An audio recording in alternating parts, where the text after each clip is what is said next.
Preventive মেডিসিনের ডেফিনেশনে art মানে একটা কৌশল, যেটার মাধ্যমে যে কৌশলের মধ্যে আমরা এই পদ্ধতিগুলো মেনে চলি, এবং সায়েন্স মানে বিজ্ঞান। প্রিভেন্টিভ ডিজিজ মানে রোগ প্রতিরোধ করা যায়, সংরক্ষণ করা যায়, আর ফিজিক্যাল অ্যান্ড মেন্টাল হেলথটাকে প্রমোট করা যায়।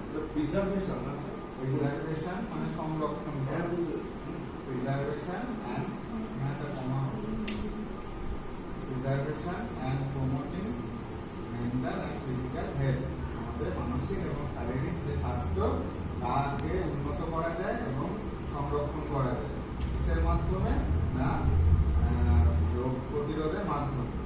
এই পুরো প্রসেসটা একটা আর্ট অ্যান্ড সায়েন্স মেনটেন করে হয়। এটাই হাইজিনের ডেফিনেশন।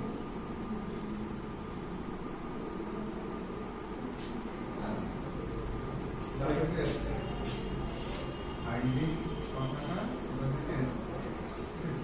এটা একটা তোমাদের হয়ে গেছে হলো।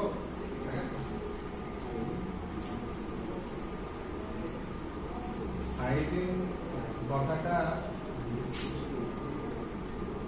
গ্রিক ওয়ার্ড থেকে এসেছে, গ্রিক ডেরিভেশন বা গ্রিক ওয়ার্ড থেকে এসেছে। গ্রিক ওয়ার্ডটা হচ্ছে হাইজিয়া, হাইজিয়া থেকে এই হাইজিন কথাটা এসেছে। এবং এই হাইজিয়া কথাটা নেওয়া হয়েছে আমাদের গ্রিক মাইথোলজি থেকে। গ্রিক মাইথোলজি থেকে মানে পুরাণ, গ্রিক পুরাণ, বিষ্ণু, নারায়ণ, শিব, দুর্গা, এগুলো আমরা বুঝতে পারি। ঠিক সেই রকম এই যে হাইজিয়া হচ্ছে একটা দেবী। গ্রিক মাইথোলজিতে হাইজিয়া নামের একটা দেবী দেবীর নাম উল্লেখ করা আছে। এর যে স্ট্রাকচারে আমরা পাচ্ছি যে এর এক হাতে একটা পাত্র আছে, মানে একটা ছড়া জাতীয় কিছু পাত্র আছে এক হাতে, আর এক হাতে একটা সার্পেন্ট বা সর্প বা সরীসৃপ জাতীয় প্রাণী আছে, এবং সেই প্রাণীটা ওই পাত্রটা থেকে কিছু একটা পান করছে। এই হচ্ছে তার স্ট্রাকচার। এইবারে বলছে যে এই যে বাওয়েলের মধ্যে যে এই পাত্রের মধ্যে কি আছে? এই পাত্রের মধ্যে আছে আমাদের সুস্থ থাকার যে আর্ট মানে সুস্থ থাকার যে পদ্ধতি, কৌশল, এইগুলো ওই পাত্রের মধ্যে আছে।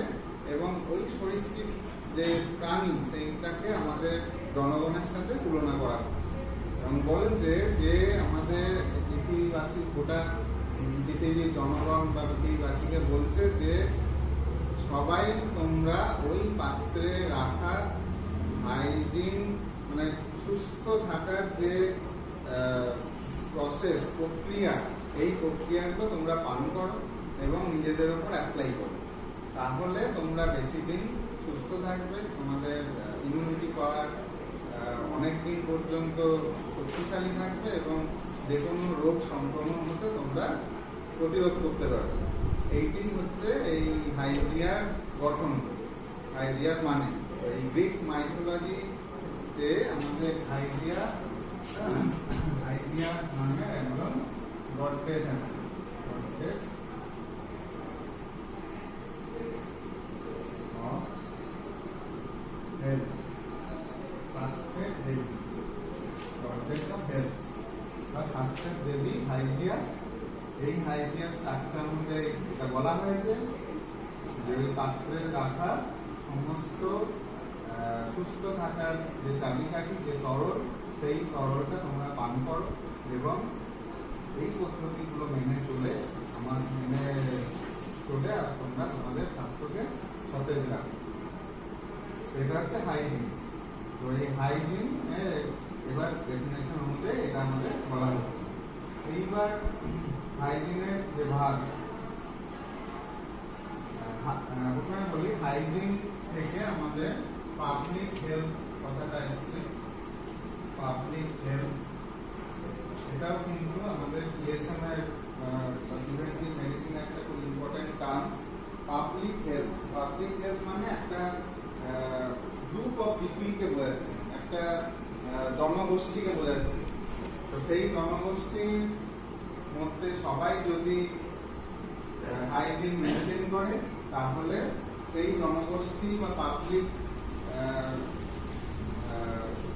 হেলথ, পাবলিক বা জনগোষ্ঠীর হেলথটাকে যদি আমরা হেলদি কন্ডিশনে রাখতে পারি, এবং সেখান থেকে যত পাবলিকের যে জনগোষ্ঠী আছে তারা যদি একে অপরের সাথে রিলেটেড করে তারা সুস্থ থাকে, তাহলে গোটা সমাজ এবং একটা কান্ট্রি সুস্থ থাকতে পারবে, একটা দেশ সুস্থ, দেশের মধ্যে একটা সুস্থ সমাজ গড়ে তুলতে পারবে।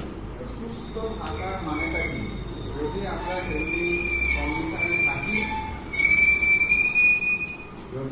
হেলদি কন্ডিশনে থাকি, তাহলে আমরা নিরোগ থাকি। নিরোগ কিভাবে থাকবো না, আমাদের ব্লাডের মধ্যে যে অ্যান্টিবডি আছে, সেই অ্যান্টিবডি কে অনেক বেশি দিন ধরে স্ট্রঙ্গার রাখা যায়, অনেক বেশি দিন ধরে তাকে অ্যাক্টিভ রাখা যায়, যাতে কোনো বাইরের foreign particle as well as micro organism, বাংলায় যেটা আমরা জীবাণু বলি, সেই জীবাণু শরীরের মধ্যে প্রবেশ তো করবেই। তো প্রবেশ করলে পারে তাকে আমরা আটকাবার মতো ক্ষমতা শরীরের মধ্যে তৈরি করতে পারবো এবং অনেক বেশি দিন পর্যন্ত সুস্থ রাখতে পারবো। এই হচ্ছে এই হাইজিনের মূল কথা। এইবার হাইজিনটাকে আমরা কতগুলো ভাগে ভাগ করছি। মেন দুটো ভাগে আমরা ভাগ করি। একটা হচ্ছে পার্সোনাল হাইজিন,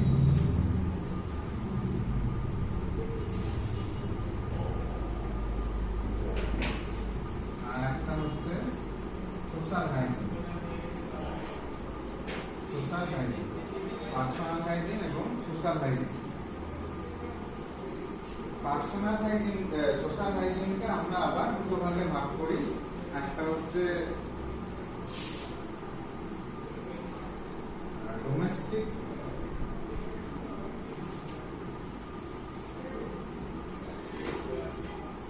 হাইজিন, আর একটা হচ্ছে এনভায়রনমেন্টাল হাইজিন।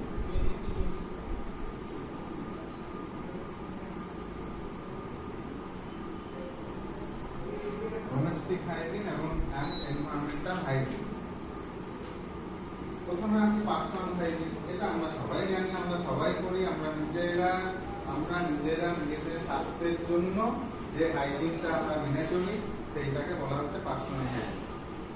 আমরা নিজেরা নিজেদের স্বাস্থ্য সুস্থ রাখার জন্য যে হাইজিনটা মেনে চলি, সেটাই হচ্ছে পার্সোনাল হাইজিন।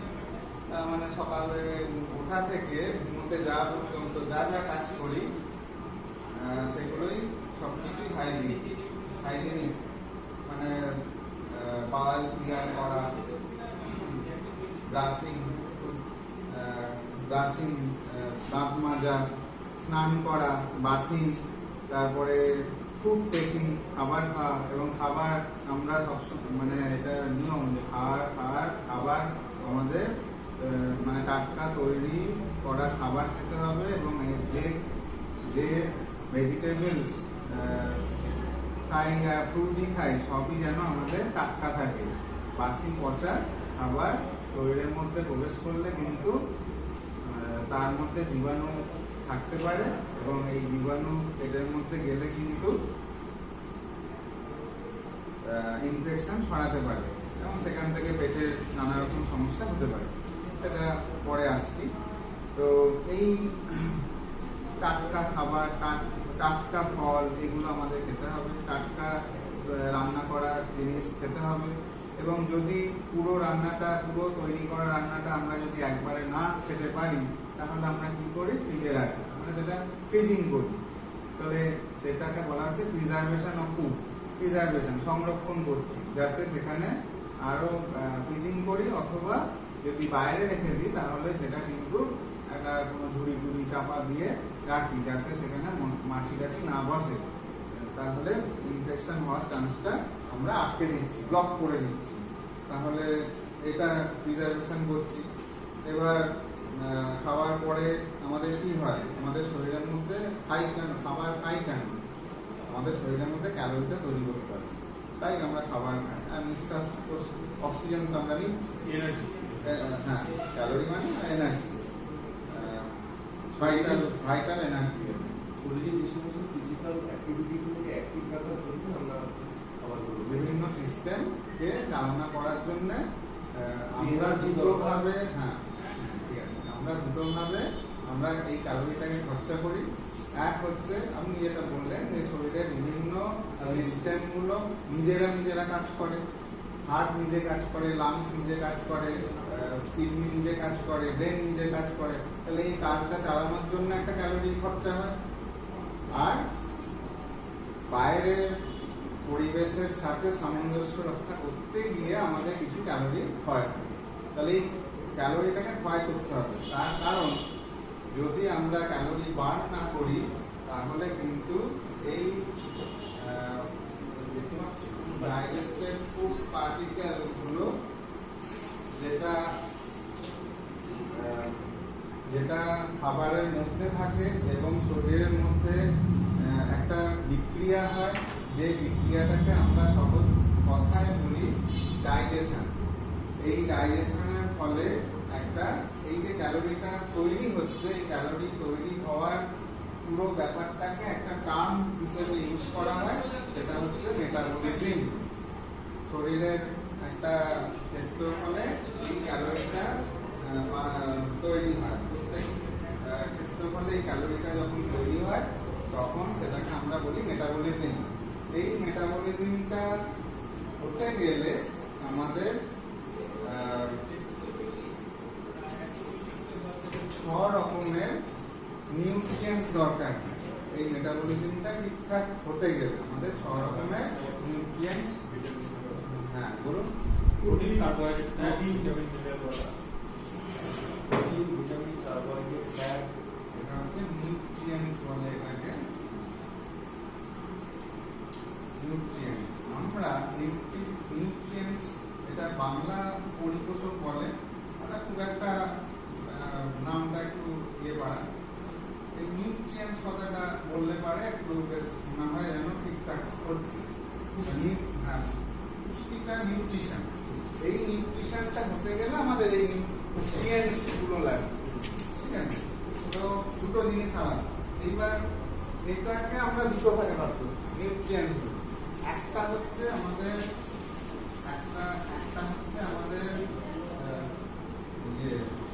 এনার্জি প্রোডাক্ট,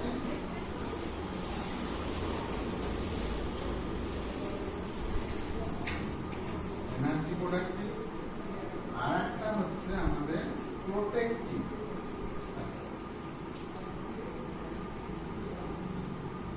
এই দুটো ভাগে আমাদের নিউট্রিয়েন্টসটা ভাগ করা হয়েছে।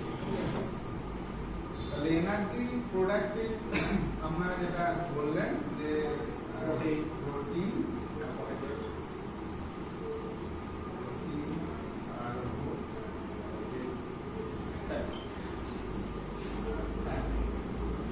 আর একটা নাম কি,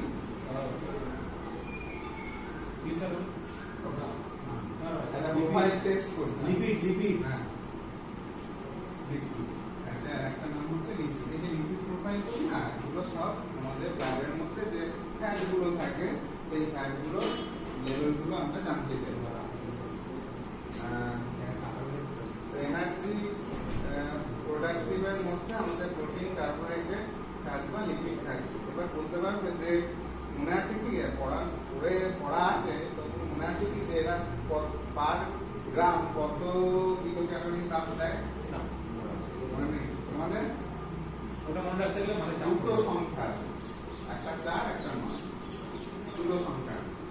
প্রোটিন আর কার্বোহাইড্রেট এই দুটি কিন্তু 4 কিলো ক্যালোরি পার গ্রাম করে তাপ দিচ্ছে, তাপ বা ক্যালোরি। এটা কার্বোহাইড্রেট তাই, এটা 4, দুটোই 4।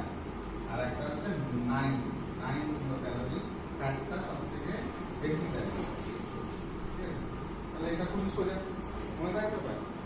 4, 4 আর 9 এই দুটো, বেশিটা হচ্ছে ফ্যাট দেয়, 9টা হচ্ছে ফ্যাট দেয়, আর বাকি দুটো 4। তাহলে প্রতি পার গ্রাম, গ্রামে হ্যাঁ, 4 কিলো ক্যালোরি করে কার্বোহাইড্রেট প্রতি গ্রাম প্রোভাইড করে। প্রোটিন এবং প্রতি গ্রাম কার্বোহাইড্রেট থেকে আমরা 4 কিলো ক্যালোরি করে দাম বা ক্যালোরি আমরা পাই, কিলো ক্যালোরি। আর ফ্যাট থেকে 9 কিলো ক্যালোরি, প্রতি গ্রাম ফ্যাট থেকে আমরা 9 কিলো। এবার আমরা যা খাই সেই খাবারের মধ্যে আমরা জানি যে এই যে ঘি, যেটা আমরা জানি ঘি, তারপরে ফ্যাট, চর্বি, মাখন, এগুলোতে প্রচুর পরিমাণে, আইসক্রিম প্রচুর পরিমাণে ফ্যাট থাকে। তাহলে যে গ্রাম, মানে গ্রামটা তো আমরা ওজন করতে পারি না। এবার আমরা কখনো কখনো কিন্তু ফ্যাটটা না, কিন্তু কার্বোহাইড্রেট প্রচুর পরিমাণে ফ্যাট থাকে। আইসক্রিম হ্যাঁ, শীতকালে আইসক্রিম খেতে বলো ওই জন্য, গা গরম হবে। কিন্তু আমরা জানি কার্বোহাইড্রেট আমাদের চিনিতে থাকে, ভাত, এগুলো গম, স্টার্চ জাতীয় খাবারে স্টার্চ জাতীয় খাবারে স্টার্চে একটা নাম কার্বোহাইড্রেট। তো এইগুলো হচ্ছে কার্বোহাইড্রেট। তো এই যে যেমন sugar, hyperglycaemia, high blood sugar, তাদের মাত্রা কমিয়ে দেওয়া হয় না, কার্বোহাইড্রেট ওই মিনিমাইজ করে দেওয়া। মাত্রাটা দরকার, যেটুকু দরকার সেটুকু আমি দিচ্ছি, ওই 1 কাপ বা ছোট বাটির 1 তারপরে কাপ, ফাইবার দিয়ে বাকিটা ফাইবার দিয়ে খাবার দিয়ে ইয়ে করা, ম্যানেজ করা। এবার অনেক সময় ভাত যদি খাই, ভাত একদম বন্ধ করে দেয় এবং বন্ধ করে দেয়। হ্যাঁ, 1 কাপ ভাত খেতে তারপর বাকিটা রুটি খেতে ওই তো কার্বোহাইড্রেট ওই রাত্রে ভাত খেলেই ভালো হয়, দিনের বেলা অবশ্যই ভাত খাবে ওই 1 কাপ বা ছোট বাটির 1 বাটি খেতে পারবে। এবার এই যে ডায়েটটা, এটা ডাক্তারই বলে দেবে যে কত কিলো ক্যালোরি অনুযায়ী ওই ভাতটা এবং রুটির প্রপোর্শনটা করে দেয়। এবার যদি সে ভাত ছেড়েই দেয় তাহলে আরো বেটার, অসুবিধা নেই। তো এই হচ্ছে ব্যাপার। 4 আর 9 দুটো সংখ্যা মনে রাখবেন। এখানে একটা হচ্ছে 9, বাকি দুটো 4, এই হয়ে গেল। আর প্রোটেক্টিভ হচ্ছে কি বলুন? প্রোটেক্টিভ ওয়াটার ভিটামিন দিতে ভিটামিন,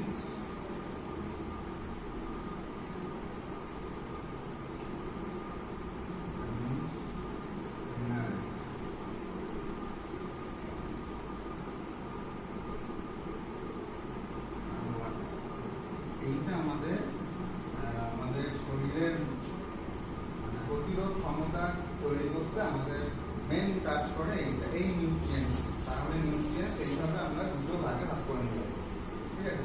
খুব সোজা। এইবার ভিটামিনের মধ্যে যা যা আছে, ভিটামিন, মিনারেলগুলো সব আয়ন, সোডিয়াম, পটাশিয়াম। মেন যেটা আমাদের লাগে sodium, potassium. Sodium, potassium, zinc, মানে আমাদের যেটা ফল হয়, মানে যেটা সোডিয়াম সোডিয়াম আমাদের চট করে ধরে নেওয়া যায়, সোডিয়াম সোডিয়াম, পটাশিয়াম। পটাশিয়াম নার্ভের উপর কাজ করে, ঠিক আছে? তো পটাশিয়াম ফল হলে ব্রেন ছেড়ে দেবে, পুরো অজ্ঞানটা পড়ে যাবে। আর সোডিয়ামে জ্ঞান থাকবে কিন্তু দুর্বল হয়ে যাবে, ও আর নড়ে উঠতে পারবে না। তাকে একটু সোডিয়াম খাওয়ালে তার একটু ইয়ে হয়ে যাবে। তাই লো ব্লাড প্রেশারের ক্ষেত্রে আমরা সোডিয়াম দিই, নুন খেতে বলি, ঠিক আছে? তো সোডিয়াম, পটাশিয়াম আমাদের মেন।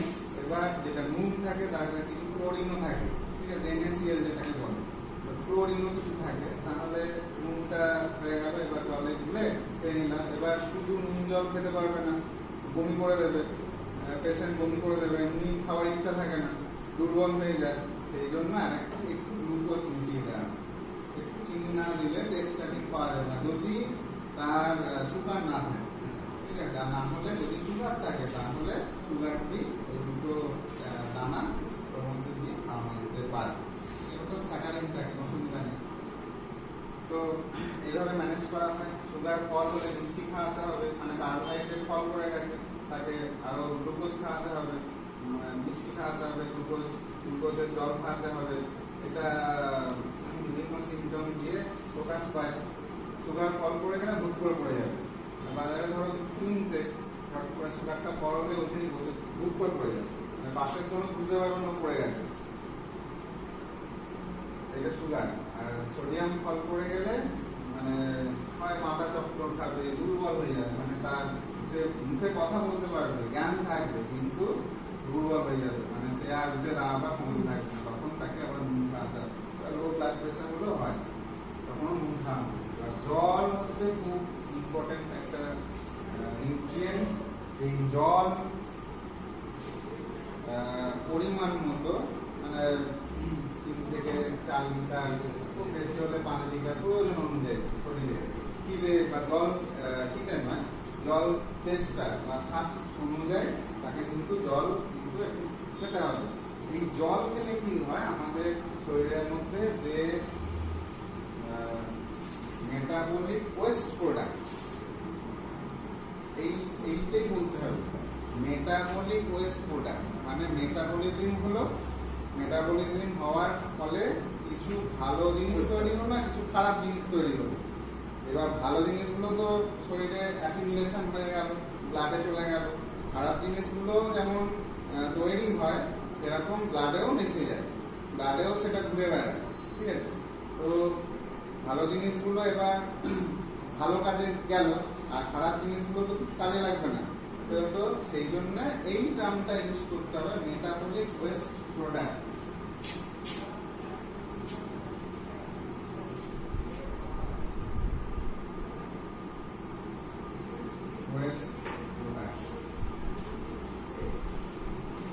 এই মেটাবলিক ওয়েস্ট প্রোডাক্ট আমাদের ব্লাডের মধ্যে ঘোরে এবং এই গোটা ব্লাডটা বা সার্কুলারি সিস্টেম আমাদের কিডনি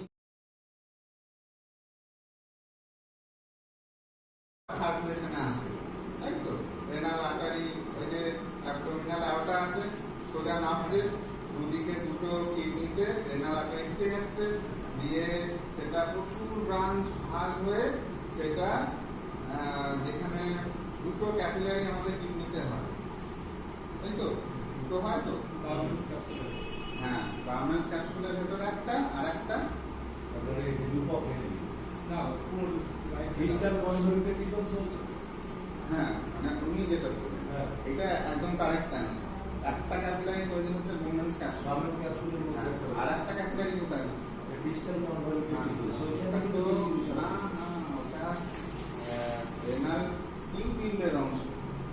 ও ওই ওর মধ্যে কোনো ক্যাপিলারি না ক্যাপিলারি তৈরি হয় না, কিন্তু রিঅ্যাবজর্পশনটা কিন্তু ওখানে রিঅ্যাবজর্পশনটা হচ্ছে। লুপ অফ হেনরি তো রিঅ্যাবজর্পশন দুটোর মধ্যে বেসিক ডিফারেন্স হচ্ছে, আমরা যেটা ক্যাপিলারি বলে চিনি, আর্টারি আসে, সেটা জালক তৈরি করে এবং ভেন হয়ে বেরিয়ে যায়। এই যে রক্তজালক, এইটা রেনাল টিউবিউলসের চারপাশে থাকে এবং দুটো লেয়ার থাকে, দুটোই কিন্তু স্কোয়ামাস এপিথেলিয়াম লেয়ার, মানে ওই খুব পাতলা, যেটা পারমিয়াবল হবে, মানে দুটো পাশাপাশি থাকে এবং যে জল এবং যে ওয়েস্ট প্রোডাক্ট সেটা হ্যাঁ বেশি চাপ থেকে কম চাপের দিকে, মানে রেনাল টিউবুলের মধ্যে চাপ বেশি থাকে আর কম চাপ থাকে ক্যাপিলারিতে, তখন বেশি চাপে তখন বডি কিন্তু পুরোটা বার করবে না, বডি আবার নেবে এবং আবার মানে অনেকগুলো আবার। সেই জন্য আমরা বলছি ওই যে আপনি বললেন রিঅ্যাবজর্পশন, রি মানে পুনরায়, আবার হচ্ছে আবার হচ্ছে আবার হচ্ছে, এই টোটাল রেনাল টিউবুলে বারবার হয়ে যে ফাইনাল ওয়েস্টেজ বেরিয়েছে সেইটা হচ্ছে ওটা কোথায় কোথায় গেলে ওটা মানে ইউরিন বলা যাবে, নেফ্রনে কোথায় গেলে আমরা ওটা বলতে পারি ওটা ইউরিন। রেলিটা ক্রস করলে তারপরে ডিজিটাল কন্ট্রোলের কি ওখানে ওটা অ্যাবজর্পশন, ওটা পরের অংশ, যেটা মেন ব্রাঞ্চ, যেটা গাছের সেটা মধ্যে কি বলে কালেক্টিং টিউব বা সংজ্ঞাহী নালী, ওইখানে যখন চলে এলো তখন সেটা হয়ে যাচ্ছে ইউরিন। আর তারপর না, ওখানেও একটা অ্যাবজর্পশন হয়, সেটা পরে পস্টেরিয়র পিটুইটারি থেকে একটা হরমোন ধরে এডিএইচ, অ্যান্টি ডায়াবেটিক হরমোন। এই এডিএইচটা ওই কালেক্টিং টিউবের লাস্ট অ্যাবজর্পশন করে, তারপর আর অ্যাবজর্পশন হবে না। যে জলটা বেরিয়ে যাবে ওইটাই রেনাল পিরামিড হয়ে মাইনর ক্যালিক্স, মেজর ক্যালিক্স হয়ে সাইনাসে পড়বে এবং সেখান থেকে কি হবে, ওই ইউরিনার দিয়ে আর তারপর আর অ্যাবজর্পশন হবে না। বলে তার আগে অব্দি যা হয়ে গেল ইউরেটারও তো আর রিঅ্যাবসর্পশন হবে না। ইউরেটারে হবে না না, ওটাই তো বলছি মানে সংগ্রাহী নালিকা দিয়ে মানে রেনাল পিরামিডটা এরকম থাকে তো আর এর মধ্যে দিয়ে সংগ্রাহী নালিকাটা বেরিয়ে যায় তাহলে ওই যে বেরিয়ে গেল তারপরে অ্যাবজর্পশন যেটা বেরোবে সেটা আমাদের বডি দিয়ে বেরোবে তাই তো তো তো এই ওয়েস্ট প্রোডাক্টটা যেটা আমাদের আর বডিতে লাগবে না সেটা জলীয় মাধ্যমে ইউরিন হয়ে সেটা দেহ থেকে বেরিয়ে যাচ্ছে তাহলে জলটা খুব প্রয়োজন আরো আমাদের এটা হচ্ছে মানে এক্সক্রিটরি সিস্টেমের মধ্যে এটা একটা পার্ট আরো আমাদের এক্সক্রিটরি অর্গান আছে যেমন ধরো লিভার আছে লার্জ ইন্টেস্টাইন আছে স্টোমাক আছে ইয়ে আছে স্কিন আছে এইগুলো সব এক্সক্রিটরি অ্যাপারেটাস বলা হচ্ছে যন্ত্রাংশ আর একটা আছে যেটা জল নয় মানে কিছু বাষ্প হয়ে বেরোয় যেটা আমাদের নিঃশ্বাস দিয়ে মানে এক্সপিরেটরি এয়ার যেটা সেটা দিয়েও কিন্তু কিছু অ্যামোনিয়া জাত গ্যাস CO2 তো বেরোচ্ছে CO2 আমাদের এক্সক্রিটরি গ্যাস CO2 যেটা বার করে দিতেই হবে তার সাথে কিছু অ্যামোনিয়া জাত গ্যাসও বেরোচ্ছে আর কিছু ভেপার বেরোচ্ছে আমরা যদি একটা কাঁচের সামনে কথা বলি বা নিঃশ্বাস ছাড়ি তাহলে দেখা যাবে যে কাঁচের উপরে একটা ভেপার করেছে তার মানে মানে অনেকটা পরিমাণ জল কিন্তু আমাদের নিঃশ্বাস দিয়ে বেরিয়ে যায় ঠিক আছে এটা আমাদের পুরোটাই এক্সপিরিয়েন্স সিস্টেম কি করে অ্যামোনিয়া গ্যাস নাইট্রোজেন হাইড্রোজেন সবই তো কম্বাইন কার্বন ডাইঅক্সাইড কম মানে পার্সেন্টেজ খুব কম মানে অ্যামোনিয়া গ্যাস Basically আমাদের দিয়ে পাস হয় না ইউরিন না অ্যামোনিয়া ইউরিন দিয়ে বের হয় স্কুলে অতটা থাকে না ইউরিন দিয়ে বেশি ইউরিন ম্যাক্সিমাম সেই জন্য কিডনিটাকে আমাদের ইলেকট্রনটাকে আমাদের ইউনিট বলা হয় যেহেতু নাইট্রোজেন জাত এবং সালফার জাত যে এক্সক্রিটরি কম্পাউন্ড এক্সক্রিটরি সাবস্টেন্স বলতে পারেন বা এক্সক্রিটরি কম্পাউন্ড বলে ওরা আবার আর একটা যৌগর সাথে একটা এলিমেন্টের সাথে যৌগ তৈরি করে দিয়ে বেরোচ্ছে ঠিক আছে তো এটা মেনলি মানে নাক দিয়ে আমাদের খুব অল্প পরিমাণ বেরোয় যেটা CO2 পার্সেন্টেজটা আমাদের বেশি থাকে সেটা জলীয় বাষ্প আবার যখন আমরা শ্বাস নিই অক্সিজেনের সাথেও কিন্তু বায়ুর কিছুটা নাইট্রোজেন হাইড্রোজেন খুব অল্প পার্সেন্টেজ যায় আমাদের শরীরে এটা আমাদের শরীরের প্রয়োজনে চলেই যায় আবার ওটা বেরিয়েও যায় তো এইভাবে হচ্ছে তো একবার শ্বাস নিই আর একবার শ্বাস ছাড়ি এই যে কত কয়েক মিলি সেকেন্ডের সময় এই মিলি সেকেন্ডের মধ্যে আমাদের হার্ট মানে আমরা নিচ্ছি সেটা লাংসে যাচ্ছে সেটা সেখান থেকে হার্টে যাচ্ছে হার্ট থেকে সেটা পুরো বডিতে সাপ্লাই হচ্ছে আবার সেখানে গ্যাসের এক্সচেঞ্জ হচ্ছে দিয়ে আবার ফিরে আসছে মানে দু জায়গায় গ্যাসের এক্সচেঞ্জ হচ্ছে এর মধ্যে এইটুকু সময়ের মধ্যে একটা সেলে আর এক ক্যাপিলারিতে ব্লাড ক্যাপিলারি আর একটা হচ্ছে অ্যালভিওলারের মধ্যে যে ক্যাপিলারি এই দুটো জায়গায় এক্সচেঞ্জ হচ্ছে এইটুকু সময়ের মধ্যে মানে শ্বাস নিচ্ছি আর ছাড়ছি এইটুকু সময়ের মধ্যে আমার সব কাজ হয়ে যাচ্ছে সেই জন্য কয়েক মিলি সেকেন্ড যদি অক্সিজেনের অভাব হয় আমাদের মেন প্রথমে আমাদের নার্ভাস সিস্টেম এফেক্ট হবে ব্রেনে কিন্তু কয়েক মিলি সেকেন্ড যদি অক্সিজেন না যায় তাহলে কিন্তু ঝিমঝিম করতে আমি পড়ে যাবো মাথা আমি উঠে পড়ে যাবো ব্রেন আর কাজ করবে না অক্সিজেন এতটাই তার প্রয়োজন এবং আর তারপরে হচ্ছে হার্ট মানে করোনারি আর্টারি দিয়ে যদি মাসেল কয়েক মিলি সেকেন্ড যদি অক্সিজেন না পৌঁছয় সেও তো পড়া বন্ধ করে দেবে সেও তো খাবার পাবে না সেও পড়া বন্ধ করে দেবে ব্যাস হার্ট অ্যাটাক হয়ে যাবে না হার্ট ফেলিয়ে হয়ে যাবে তো খুব কম সময়ের ব্যবধান এগুলো খুব খুব ডিফিকাল্ট টাইম এই যে সিস্টেম আমাদের পুরোটা তৈরি করে পাঠিয়েছে এটা খুব মানে জটিল যাই হোক তো এখানে তাহলে আমরা পার্সোনাল হাইজিনটা পড়াচ্ছিলাম ভিটামিন যে যে কাজগুলো তার অভাব হলে যেগুলো হয় মিনারেলস এবং ওয়াটারের একটু আলোচনা করে দিলাম নিউট্রিয়েন্টস গুলো তাহলে এই নিউট্রিয়েন্টস থেকে এই নিউট্রিয়েন্টস যত আমাদের শরীরের মধ্যে তৈরি হবে ক্যালোরি তৈরি করবে তত যে WBC যে সেল এবং ম্যাক্রোফেজের সেল, যে অ্যান্টিবডি, যেগুলোকে আমরা সহজ কথায় অ্যান্টিবডি বলি, সেই অ্যান্টিবডিগুলো আমাদের ইমিউনোগ্লোবিউলিনস যেগুলো থাকবে সেগুলো কিন্তু আরো শক্তিশালী হবে। এবং আমরা জানি জীবাণু প্রচুর, এবং প্রত্যেকটা জীবাণুর এগেনস্টে আমাদের অ্যান্টিবডি আমরা অ্যাকোয়ার করি দুটো ভাবে। একটা হচ্ছে প্লাসেন্টার মাধ্যমে মায়ের থেকে বাচ্চার মধ্যে চলে যায়, আর একটা হচ্ছে থ্রু ব্রেস্ট মিল্ক। এই দুটো প্রসেসের মাধ্যমে মায়ের থেকে বাচ্চার মধ্যে সে জন্মগতভাবে এটা নেয়, এবং পুরো একদম সেটিং করা থাকে। যে যে জীবাণু ঢুকবে তার এগেনস্টে সেই জীবাণু গিয়ে তাকে প্রোটেস্ট করার চেষ্টা করবে। যদি করতে পারে তাহলে তার ইমিউনিটি পাওয়ার ভালো, সে বহুদিন সুস্থ থাকবে। তার জন্য হাইজিনটাকে ভালো করে মেনটেন করতে হবে, তাহলে এটা করতে পারে। আর যদি কখনো কখনো এই অ্যান্টিবডি ফেলিওর হয়, সেটা কোনো না কোনো বডির ডিফল্ট মানে ফল্টের জন্য অথবা আনহাইজেনিক কন্ডিশন এটাকে ইনহেল করে, এটাকে এনহান্স করে। আনহাইজেনিক থাকলে আমাদের শরীরের মধ্যে বিভিন্ন ব্যাকটেরিয়া, আমাদের ব্যাকটেরিয়া ভাইরাস, এগুলো আমাদের শরীরের মধ্যে ঢুকবে এবং ডরমেন্ট অবস্থায় থাকবে। কোনো না কোনো ফেভারেবল এনভায়রনমেন্টে সেগুলো আবার জেগে উঠবে এবং ইনফেকশন তৈরি হবে এবং রোগ তৈরি হবে। তো আমরা সবসময় আমরা চাইবো সুস্থ থাকতে এবং পার্সোনাল হাইজিন ঠিকভাবে মেনটেন করাটা এর মানে মেন চাবিকাঠি। এবার হচ্ছে সোশ্যাল। সোশ্যাল মানে আমার বাইরে যেগুলো আছে, আমার বাইরে, তার মানে আমার ঘর, বারান্দা, আমার কিচেন, আমার বাথরুম,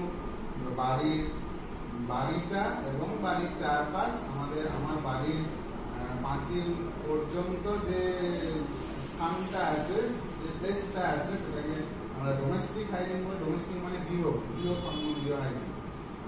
এটা যে ডোমেস্টিক, আমার বাড়ির নালা নর্দমা, স্যানিটারি মেজার, আমার বাগান, জল জমা, এগুলো ড্রেন পরিষ্কার, ঘরের মধ্যে ভেন্টিলেশন, বিভিন্ন পোকামাকড়, ইনসেক্টস, এগুলো যদি ঘরের মধ্যে না বসবাস করে এবং মাল্টিপ্লিকেশন করতে পারে সেদিকে দেখা, এবং তাদের ইয়ে করার জন্য, তারা যাতে ঘরের মধ্যে না বেশি থাকতে পারে, তাহলে ঘরের এনভায়রনমেন্টে সেটাকে সেইভাবে তৈরি করা, বিভিন্ন ফিনাইল, ডিটারজেন্ট এগুলো দিয়ে সেগুলোকে ঘরটাকে সুস্থ রাখা। তাহলে এই ইনসেক্টস এবং ব্যাকটেরিয়া ভাইরাস এগুলো যাতে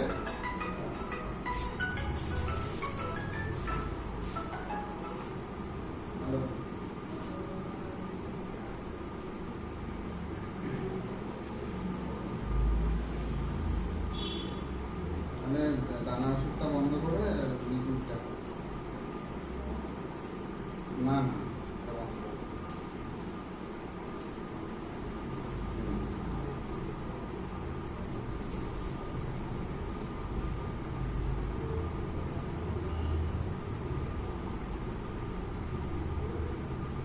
অনেকটা তো পরিষ্কার হয়ে গেল।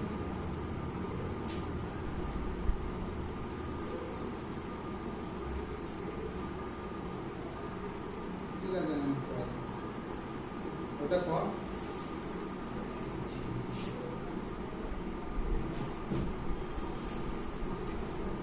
এইটা হচ্ছে আমাদের ডোমেস্টিক, মানে আমার বাড়ির মধ্যে যে হাইজিনটা আমরা মেনটেন করছি সেটা বাড়ির যে পাঁচিলের মধ্যে, আর পাঁচিলের বাইরে হচ্ছে এনভায়রনমেন্ট। তো এনভায়রনমেন্ট মানে হচ্ছে আমার বাড়ির চারপাশ, যেটা বললাম আগের দিন, যে নালা নর্দমা, বাড়ির বাইরে নালা নর্দমা চোখরা, এগুলো যাতে নোংরা কেউ না ফেলে বা না জমা হয় সেগুলোকে পুড়িয়ে দেওয়া, বার্নিং করা, বা বিভিন্ন স্প্রে ইউজ করা, বিভিন্ন ডিসইনফেক্টেন্ট ইউজ করা, এগুলো করে বাড়ির বাইরের অংশটা আমাদের পরিষ্কার রাখা বা হাইজেনিক রাখা। এই হচ্ছে আমাদের হাইজিনের পার্ট। এবার আমাদের একটু বোঝা গেল এই হাইজিন যেটা পড়ালাম। এখানে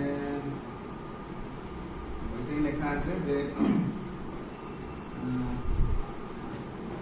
এটা ডেফিনেশন হলো, তারপরে ইংরেজিতে হাইজিন বলা হচ্ছে এবং এটা লেখা আছে হাইজিয়া থেকে এসছে। তারপরে পাবলিক হেলথ বা জনস্বাস্থ্য এবং প্রিভেন্টিভ সোশ্যাল মেডিসিন হাইজিনের সাধারণত দুটো ভাগে ভাগ করা যায়, এই ব্যক্তিগত হাইজিন, সামাজিক, তারপর ডোমেস্টিক, এনভায়রনমেন্টাল। পার্সোনাল হাইজিন এগুলো এই প্রসেসগুলোই হবে, যেমন স্নান করা, পরিষ্কার পোশাক পরিচ্ছদ করা, পুষ্টিকর খাবার খাওয়া, দাঁত, নখ, চুল এগুলো কাটা, যাতে সেগুলোর মাধ্যমে জীবাণু না শরীরের মধ্যে জমা হয়, এবং তার সাথে সাথে উপযুক্ত পানীয় জল পান, উপযুক্ত ব্যায়াম, নিদ্রা, বিশ্রাম। বিশ্রাম আর নিদ্রা আলাদা। এটা হচ্ছে রেস্ট নিলাম, মানে ফিজিক্যালি এবং মেন্টালি রেস্ট নিলাম, কিন্তু ঘুমোলাম না, কোনো কাজ করলাম না। আর একটা হচ্ছে ঘুমোনো, এই দুটো আলাদা পদ্ধতি দ্বারা নিয়মিত অভ্যাস করলে নিজের স্বাস্থ্য সুস্থ রাখা। তারপরে ওই ছোটবেলা থেকে যেটা অভ্যাসগুলো তৈরি হয় সেইটা। সোশ্যাল হাইজিন মানে হচ্ছে পরিবেশের পারিপার্শ্বিক স্বাস্থ্যের উন্নতি,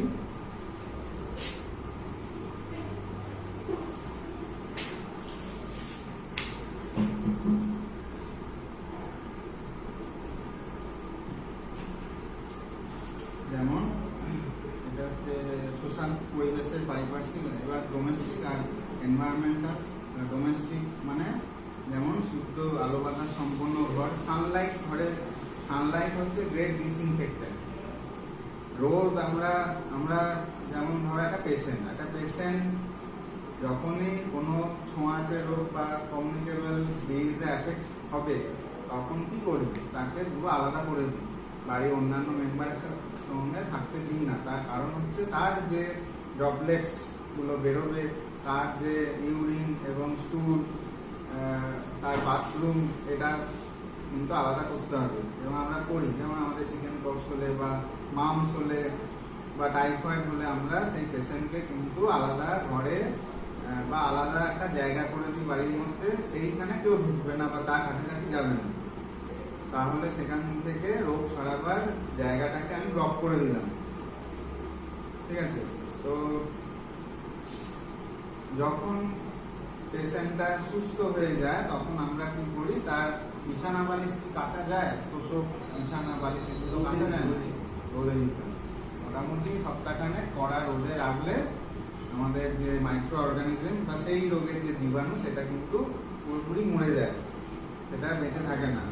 এই জন্য সানলাইট হচ্ছে গ্রেট একটা ডিসইনফেক্টেন্ট মানে যে পদার্থগুলো দিয়ে, সেটা গ্যাসই হতে পারে, এনভায়রনমেন্টের বিভিন্ন ফিজিক্যাল, কেমিক্যাল, এগুলো আলাদা আলাদা আছে। ফিজিক্যালের মধ্যে সানলাইটটা পড়ে, সানলাইট, এয়ার, এগুলো পড়ে। তো সানলাইট আমাদের খুব দরকার। ঘরে সানলাইট যদি না ঢুকে, সূর্যরশ্মি যদি না ঢুকে, তাহলে কিন্তু ঘর কাঁচসাতে বা ভিজে থাকবে, সেখানে কিন্তু জীবাণু বসবাস করার সুবিধা হবে, ইনফেকশন ছড়াবে তাড়াতাড়ি। সুতরাং শুদ্ধ আলো বাতাস সম্পন্ন হবে। আলো হলো সানলাইট, কিন্তু বাতাসকে ফ্লো দিতে হবে। মানে এই যে জানলা আর এই যে দরজা, এইখান দিয়ে এয়ার বলবেন, এখান দিয়ে হাওয়া ঢুকবে, ওদিক দিয়ে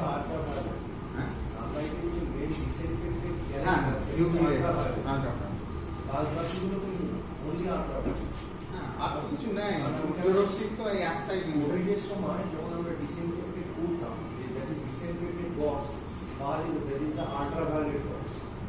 আল্ট্রাভায়োলেট আমরা অনলাইনেও দেখেছি। একদম গরিব লোকের কাছে কি সেই বাক্স থাকবে?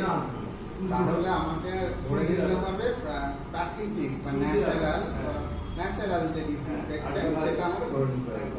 এবার বাক্স এখন হয়েছে, আগে তো ছিল না, মানুষের হাতে হাতে কি ছিল, আমাকে ন্যাচারালটাই ধরতে হবে এবং সেটাই জানাতে হবে। এবার আল্ট্রাভায়োলেটটা তার মধ্যে আমরা চাই, ওইটা দিয়ে কাজটা হচ্ছে। এবার আমরা আর্টিফিশিয়ালি আল্ট্রাভায়োলেট রশ্মি তৈরি করতে পারি এবং সেটা দিয়ে করতে পারি, সেটা তো অ্যাকোয়ার করা খুব মুশকিল। সুতরাং সানলাইটই আমাদের মেইন ভরসা, তাই তো? এটা হলো। তাহলে এই যে এয়ার ঢুকছে আর বেরিয়ে যাচ্ছে, এতে কি হচ্ছে, আমার ঘরের মধ্যে ধুলোবালি জমছে না বা জীবাণু জমছে না। ধুলোবালিতে বেশি জীবাণু থাকে। তাহলে শুদ্ধ আলো বাতাস সম্পন্ন ঘর, পর্যাপ্ত ভেন্টিলেশন, এটাই ভেন্টিলেশন বলে। অথবা ভেন্টিলেশন মানে হচ্ছে একটা ঘরের মধ্যে যখন বেশি লোক বা যেই থাকুক, একজন থাকুক দুজন থাকুক, তাদের নিঃশ্বাস প্রশ্বাসের মাধ্যমে একটা হিট বা স্কিনের মাধ্যমে একটা হিট বেরোয়। অনেক লোক এক জায়গায় যদি থাকে তাহলে কিন্তু তাদের প্রত্যেকেরই নিঃশ্বাস প্রশ্বাসের মাধ্যমে বা তাদের উপস্থিতির জন্য সেই জায়গাটা গরম হয়ে যায়। এই গরম হাওয়া কোন দিকে তার গতি থাকে, উপর দিকে। সেই জন্য আমাদের এই যে ভেন্টিলেটর করা হয়েছে, তার মানে গরম হাওয়া ওই ভেন্টিলেটর দিয়ে পাস করবে আর ঠান্ডা হাওয়া নিচে দিয়ে ঢুকবে। ঠিক আছে, এইটাকে বলে ভেন্টিলেশন। গরম হাওয়া উপর দিকে উঠে ভেন্টিলেটর দিয়ে পাস করবে এবং ঠান্ডা বাতাস জানলা বা দরজা দিয়ে ঢুকবে, এটাকে বলে ভেন্টিলেশন। তারপরে স্বাস্থ্যসম্মত ভাবে খাদ্য সংরক্ষিত রাখা, যেটা বললাম, খাবার তৈরি করে ঢাকা দিয়ে রাখা। খোলা খাবার রাখতে নেই বা রাখা যাবে না।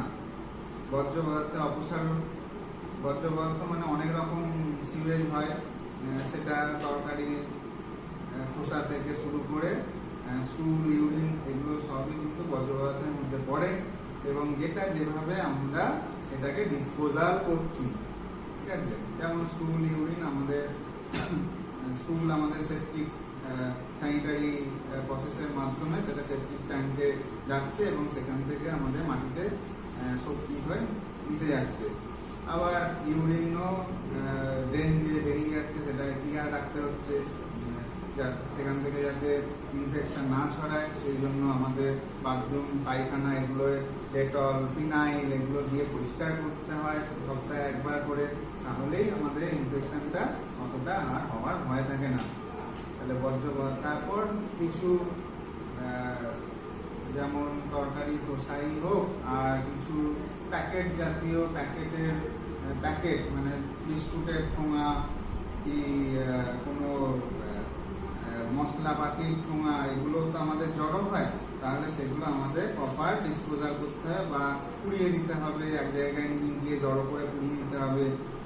বা যারা ওয়েস্ট মেটেরিয়াল নিয়ে যায় তাদেরকে দিয়ে দিতে হবে, তারা শহরে বাইরে গিয়ে। তাহলে এই যে ডিসপোজাল বা অপসারণ, এটা সঠিকভাবে করতে হবে, তাহলে কিন্তু ইঁদুর, মশা, মাছি এগুলোর উৎপাতটা থেকে দূরে থাকা যাবে এবং ইনফেকশনও কম ছড়াবে। এগুলো হচ্ছে ডোমেস্টিক। তারপর হচ্ছে এনভায়রনমেন্টাল হাইজিন, যেমন বাড়ির পারিপার্শ্বিক নালা নর্দমা পরিষ্কার রাখা, বাড়ির বাইরে কিন্তু এটা। তারপরে জঞ্জাল আবর্জনা পরিষ্কার, পুড়িয়ে দিতে হবে, নাহলে কেটে অন্যত্র ফেলতে হবে, যেখানে বসবাস নেই বেশি লোকজন সেখানে ফেলে দিতে হবে বা সেখানে পুড়িয়েও দেওয়া যায়।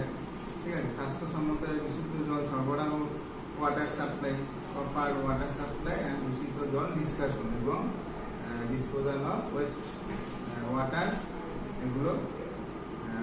তারপর কঠিন এবং তরল বর্জ্য পদার্থের অপসারণ, বিভিন্ন রোগের প্রতিষেধক ও আরোগ্য। এইবার বিভিন্ন রোগের প্রতিষেধক ও আরোগ্য মানে আমরা যদিও বা অসুস্থ হয়ে যাই বা অসুস্থ না হওয়ার জন্য আমরা কি করি, আমরা বাচ্চাদের এবং গর্ভবতী মায়ের থেকে আমরা বিভিন্ন ভ্যাকসিন নিয়ে থাকি, যেটা মায়ের অ্যান্টিনেটাল পিরিয়ড বা প্রেগন্যান্সি চলাকালীন কোনো রকম যাতে টিটেনাসের সংক্রমণ, টিটেনাস হচ্ছে এমন একটা জীবাণু, এ সব জায়গায় থাকে, এয়ার ছাড়াও থাকতে পারে, এয়ার নিয়েও থাকতে পারে। তো অ্যারোবিক অ্যানারোবিক দুটো এনভায়রনমেন্টে কিন্তু টিটেনাসের জীবাণু বেঁচে থাকে। সেই জন্য টোটাল প্রেগন্যান্সি পিরিয়ড বা অ্যান্টিনেটাল পিরিয়ডে চলাকালীন আমাদের মাকে কি দেওয়া হয়, টিটেনাস 1 আর TT1 আর TT2 এক মাস অন্তর। তো এইটা কিন্তু আমাদের কম্পালসারি করতেই হবে। এটা আমাদের যখনই প্রেগন্যান্সি পজিটিভ হয়ে গেল তখনই আমাদের হসপিটালে গিয়ে আমাদের মায়ের নামে কার্ড করতে হবে। এবং পরবর্তী প্রেগন্যান্সি এবং তার যদি সন্তান জন্ম নেয় তাহলে এবং ডেলিভারির সময় সমস্ত রকম সুবিধা কিন্তু সরকার দেখবে, হসপিটাল দেখবে। সুতরাং এটা কম্পালসারি, এই কার্ডটা সবসময় রাখতে হবে। আমি বাইরেও চিকিৎসা করলেও আমাকে কার্ডটা রাখতে হবে, কারণ সরকার দেখবে যে সেই মা এবং বাচ্চার প্রপার ভ্যাকসিনেশন হচ্ছে বা ভিটামিন দেওয়া হচ্ছে কিনা, এইটা সরকার দেখবে। সরকার যদি এটা না হয় তখন তার ব্যবস্থা সরকার নেবে।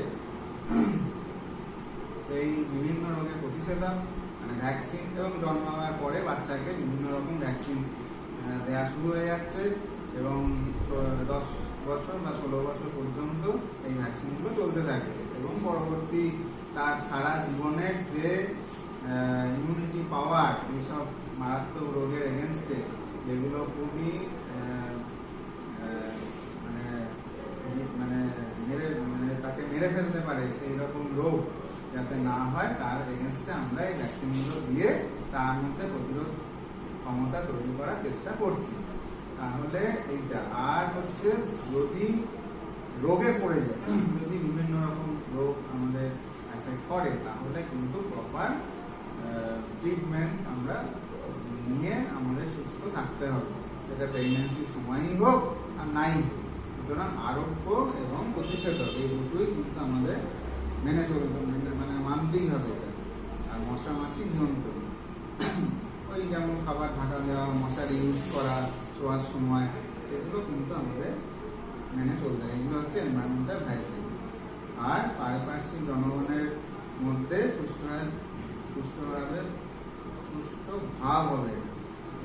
সুস্থ ভাব বিনিময় রাখা সোশ্যাল হাইজিনের অন্তর্গত। সুস্থ ভাব হবে, ঠিক আছে, ঠিক করে নেবে।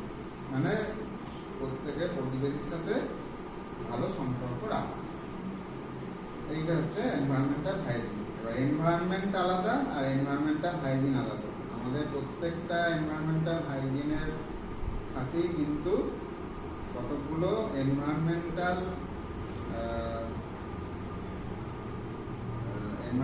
কতগুলো সাবস্টেন্সের সাথে আমাদের এগিয়ে আমরা থাকি, যেমন air, water, soil, food, insects, এগুলো এনভায়রনমেন্টের মধ্যেই পড়ে। সেইগুলো থেকে আমাদের বাঁচিয়ে চলতে হবে। কিছু জলবাহিত রোগ আছে, কিছু বায়ুবাহিত রোগ আছে, এগুলো থেকে কিন্তু আমাদের বাঁচিয়ে চলতে হবে। এইটা হচ্ছে হাইজিন, হাইজিনের ভাগ হয়ে গেল।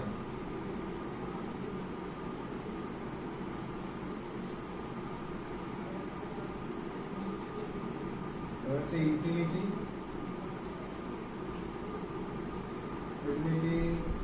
বলছে হাইজিনের মাধ্যমে জনস্বাস্থ্য সংরক্ষণের উপায় এবং ব্যক্তিগত স্বাস্থ্য রক্ষার উপায় সম্পর্কে আমরা সবই জানতে পারি। মানে ওই পার্সোনাল এবং সোশ্যাল হাইজিন সম্বন্ধে কোনটা কি হচ্ছে এই জানলাম।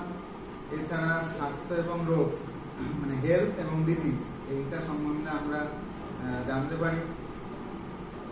স্বাস্থ্য কোন পর্যায়টা বলছে শরীরে, এবং রোগ কখন হয়।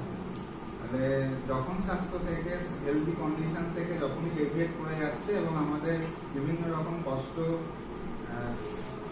কষ্ট শরীরের মধ্যে হয়, তখনই আমরা ভাবি যে এটা কিন্তু নর্মাল নয়, এটা অ্যাবনর্মাল। এই অ্যাবনর্মাল কন্ডিশন অফ দি হেলথটাই হচ্ছে আমাদের রোগ, এবং এটা বিভিন্ন সিমটম এবং সাইন দ্বারা প্রকাশ পায়। ঠিক আছে, স্বাস্থ্য, রোগ, স্বাস্থ্য, জলবায়ু।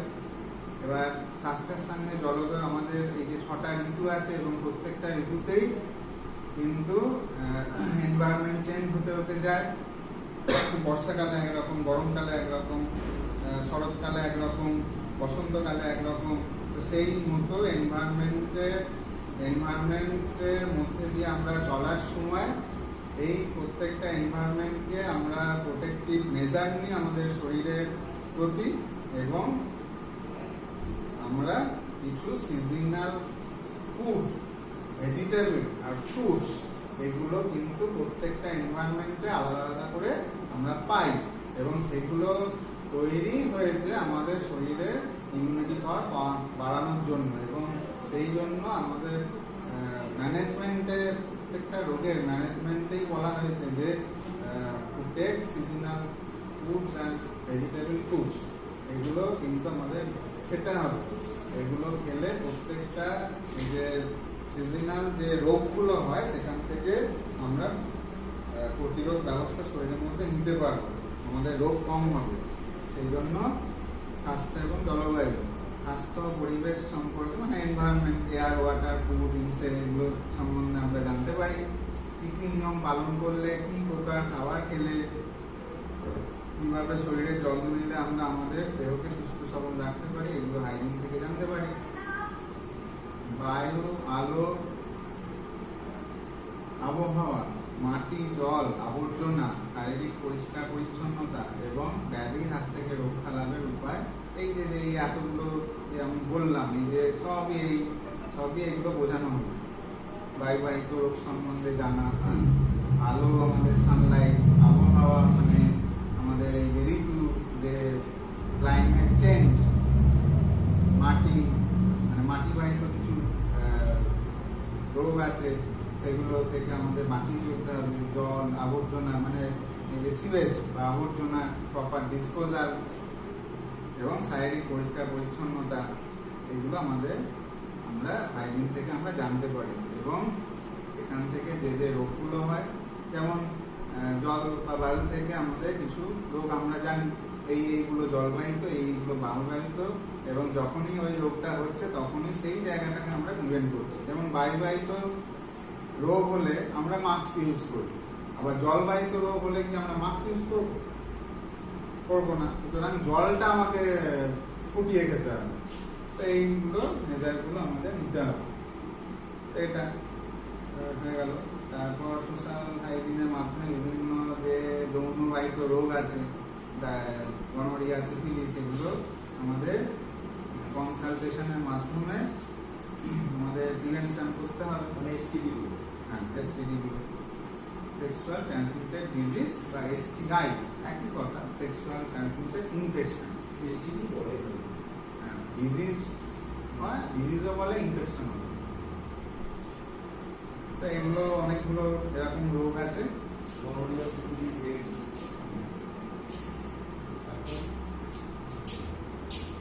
তারপরে ম্যাটারনাল অ্যান্ড চাইল্ড ওয়েলফেয়ার, এটা কিন্তু খুব বড় ডিপার্টমেন্ট।